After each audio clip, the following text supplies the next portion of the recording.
നല്ലൊരു ചായയും കുടിച്ചിട്ട് ഇന്നത്തെ ദിവസം അങ്ങോട്ട് തുടങ്ങിയാലോ. അപ്പോൾ ഇന്ന് പൂക്കളിടാനായിട്ട് നല്ല ഹാപ്പി ആയിട്ടാണ് ഞാൻ ഇരിക്കണത്. കാരണം പൂക്കളിടുന്ന സമയത്ത് മഴയില്ല. അല്ലെങ്കിൽ ഇപ്പോൾ 2-3 ദിവസമായിട്ട് നല്ല മഴയായിരുന്നു. അങ്ങനെ വീട്ടിലുണ്ടായ ചെമ്പരത്തി ഒരെണ്ണം പൊട്ടിച്ചു കേട്ടോ. വന്നിട്ട് കൊമ്പുകളൊക്കെ വെട്ടി നിർത്തിയ കാരണം പൂക്കളൊന്നും ഉണ്ടായിരുന്നില്ല. അപ്പോൾ അതൊരെണ്ണം പൊട്ടിച്ചു. പിന്നെ ഈ നങ്ങിയാറോട്ടത്തിൻ്റെ മരം ഒന്ന് പിടിച്ച് കുളിക്കിയപ്പോൾ കുറച്ച് പൂക്കൾ താഴെ വീണു. അപ്പോൾ അതും പറക്കിയെടുത്തു. അങ്ങനെ ചെറിയൊരു പൂക്കളൊക്കെ സെറ്റാക്കി എടുത്തിട്ടുണ്ട് കേട്ടോ. അപ്പോഴേക്കും മഴക്കാറൊക്കെ നിറഞ്ഞിട്ടുണ്ടായിരുന്നു. അപ്പോൾ ഞാൻ വിചാരിച്ചു മഴ കൂടെ വരുമ്പോഴേക്കും വണ്ടി കഴുകി വയ്ക്കാറുണ്ട്. കാരണം 2 ദിവസമായി വണ്ടി കഴുകിയിട്ട്, വണ്ടി കഴിഞ്ഞ് 2 ദിവസമായിട്ട് ഓടിയിട്ട് ചെളിയൊക്കെ ആയിട്ട് ഇരിക്കുകയായിരുന്നു കേട്ടോ. എനിക്ക് എൻ്റെ വണ്ടിയിൽ അങ്ങനെ ചെളി അഴുക്കൊന്നാവണത് തീരെ ഇഷ്ടമല്ല കേട്ടോ. കാരണം എനിക്ക് എൻ്റെ വണ്ടി നല്ല ഇഷ്ടമാണ്. അപ്പോൾ സത്യം പറഞ്ഞാൽ വണ്ടിയുടെ ടയറിൽ പോലും അഴുക്കാവുന്നത് എനിക്ക് ഇഷ്ടമല്ല കേട്ടോ. ഞാൻ ഇടയ്ക്കിടയ്ക്ക് വണ്ടീനെ കഴുകും.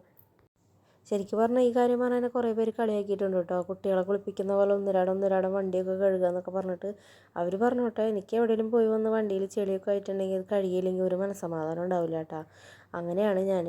അങ്ങനെ വണ്ടിയൊക്കെ കഴുകി കഴിഞ്ഞപ്പോഴേക്കും മഴക്കാറൊക്കെ നിറഞ്ഞിട്ടുണ്ട്. മഴ ഏകദേശം പെയ്യുന്ന ഉറപ്പായിട്ടോ. പിന്നെ എൻ്റെ ഡ്രസ്സൊക്കെ നനഞ്ഞിട്ടുള്ള കാരണം ഞാൻ പിന്നെ പോയി ഡ്രസ്സൊക്കെ മാറ്റി. പിന്നെ കുറച്ച് നേരം ഞങ്ങൾ ടി വി ഒക്കെ കണ്ടിരുന്നു. പിന്നെ അത് കഴിഞ്ഞ് നോക്കിയപ്പോഴേക്കും പുറത്ത് നല്ല മഴയായിട്ടുണ്ട് കേട്ടോ. പൂക്കളൊക്കെ ഞാൻ കവറിട്ട് മൂടി വെച്ചു. പിന്നെ പോയി ഫുഡൊക്കെ കഴിച്ച് വന്നു. പിന്നെ സോഫ എടുക്കാനായിട്ട് വൈകിട്ട് ആൾ വരുന്നു പറഞ്ഞിട്ടുണ്ടായിരുന്നു കേട്ടോ. സോഫ ആകെ ഉച്ചകുത്തി നാശമായിട്ടാണ് ഞങ്ങൾ ഗൾഫിൽ നിന്ന് എത്തിയപ്പോഴേക്കും. അപ്പോൾ അതിനെയും പുതിയ മരമൊക്കെ എടുത്ത് പണിത് പോളിഷൊക്കെ കഴിഞ്ഞിട്ട് ഇനി തിരിച്ചു വരും. അപ്പോൾ അത്രേ ഉള്ളൂ ഇന്നത്തെ വീഡിയോ. അപ്പോൾ പുതിയ വീഡിയോ ആയിട്ട് വീണ്ടും കാണാം. നമ്മുടെ വീഡിയോ ഇഷ്ടപ്പെട്ട ചാനലൊന്ന് സബ്സ്ക്രൈബ് ചെയ്ത് സപ്പോർട്ട് ചെയ്യണേ.